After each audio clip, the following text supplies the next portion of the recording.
جب کان گرم ہو جائیں تو سمجھو کوئی تمہاری باتیں کر رہا ہے، آنکھ پھڑکے تو یہ خوشی ملنے والی ہے، یا دور سے کوئی تمہیں یاد کر رہا ہے۔ دائیں ہاتھ کی ہتھیلی میں خارش ہو تو سمجھو دولت آنے والی ہے، بائیں ہاتھ کی ہتھیلی میں خارش ہو تو یہ پیسے خرچ ہونے کی نشانی ہے۔ اچانک چھینک آئے تو سمجھو کوئی تمہارا نام لے رہا ہے، رات کو پاؤں میں گدگدی ہو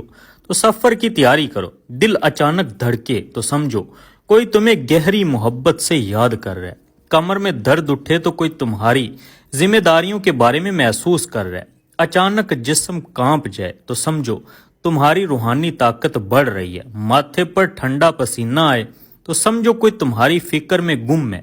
ناک میں خارش ہو تو سمجھو جلدی ہی مہمان آئیں گے، سر کا اچانک درد کسی پریشانی کی خبر دیتا ہے،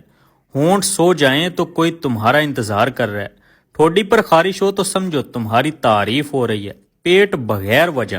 گڑگڑائے تو سمجھو بھوکا شخص تمہیں یاد کر رہا ہے، کاندھے پر بوجھل محسوس ہو تو کوئی تم پر انحصار کر رہا ہے، کلائی میں کھچاؤ آئے تو سمجھو سفر قریب ہے۔